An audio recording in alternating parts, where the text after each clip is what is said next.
প্রশাসনের লোকেরা ফোন করে গোয়েন্দা তথ্য থেকে আমাদেরকে জানানো হয় যে আপনারা চলাফলে হাঁটা চলায় গাড়ি ব্যবহারে আপনারা সতর্ক থাকবেন। আমি বললাম, কেন, কি হয়েছে ভাই?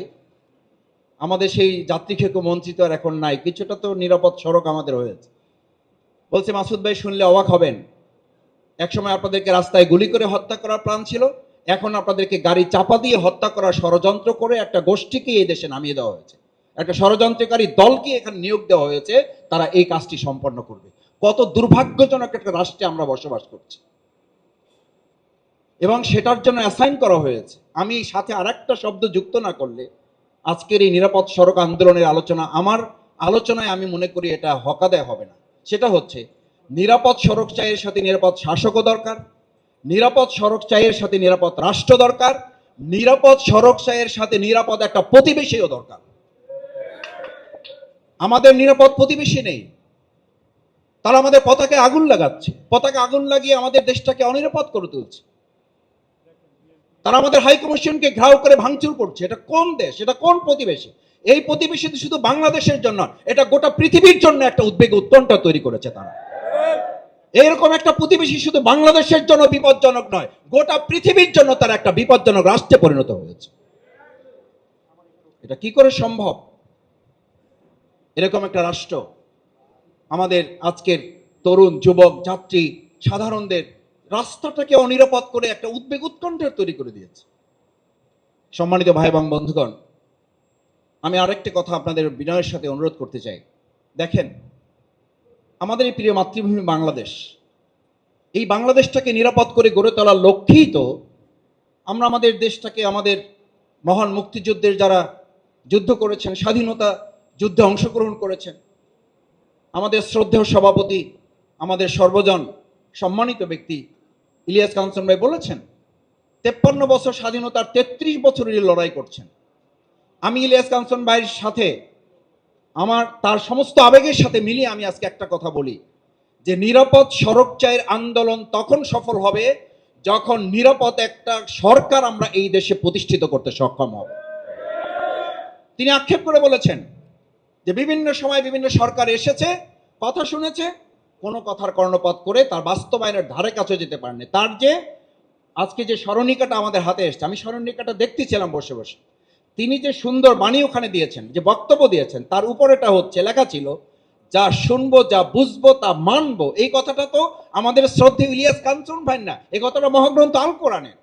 ওয়ালা তাকুলু মা লা তাফআলুন, তোমরা এমন কথা বলবে না যা তোমরা করবে না। অথচ আমরা এমন একটা রাষ্ট্রে বাস করি, বলাই হয়ে থাকে এটা এমন সরকার, তারা বলবে করবে না, করলে তা বলবে না। কি আজব কথা! কি কোরআন বিরোধী, কি ইসলাম বিরোধী, কি মানবতা বিরোধী, কি জাতির সভ্যতা বিরোধী একটা রাষ্ট্রে আপনি বসবাস করে কি নিরাপদ সড়ক আপনি চাইবেন? আপনার তো বারান্দাটাও আপনার জন্য নিরাপদ না, সড়ক তো বহুত পড়ে।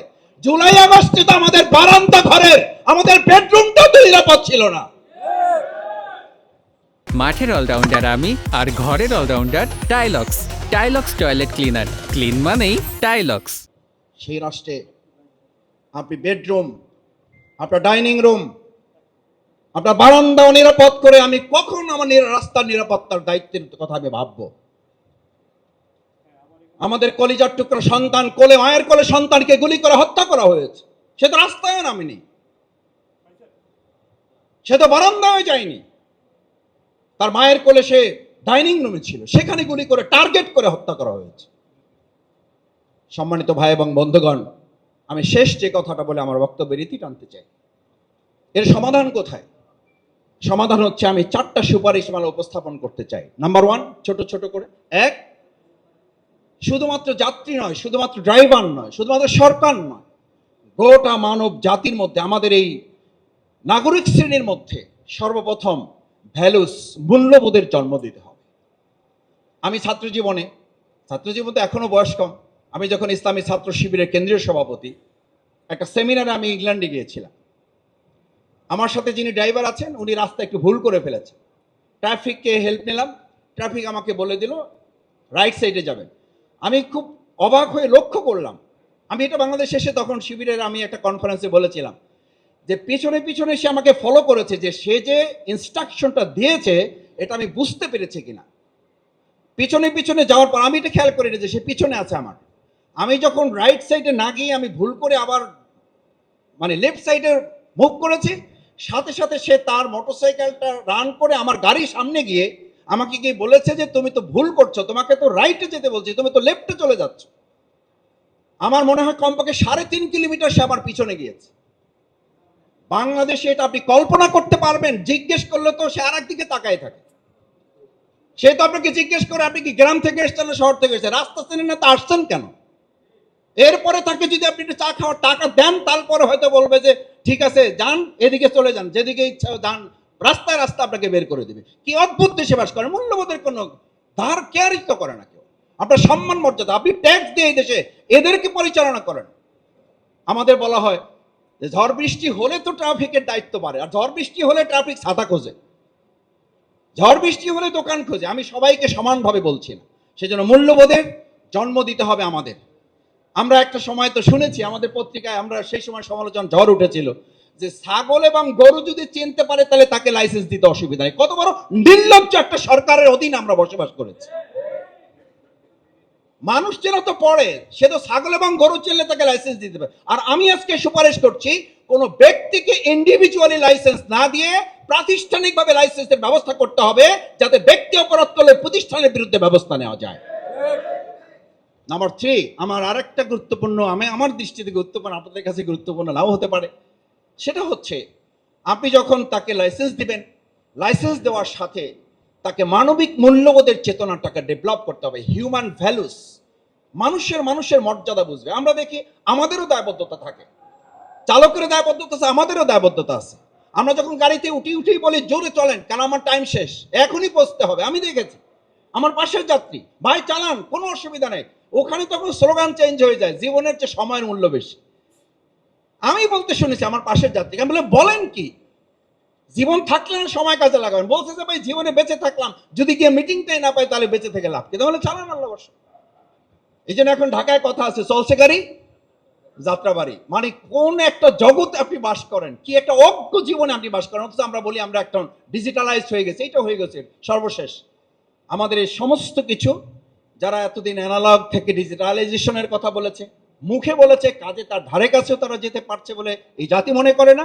আমি মনে করি আমাদের ডিজিটালাইজেশনের মাধ্যমে যদি এই ব্যবস্থাটা করা হয়, তাহলে এই সমস্ত রোড অ্যাক্সিডেন্টে যে আমাদের প্রাণগুলো ঝরছে, এই প্রাণগুলোর বিচারের ব্যবস্থা করা সম্ভব হবে এবং সেগুলো আরো সুষ্ঠুভাবে পরিচালনা করা যাবে।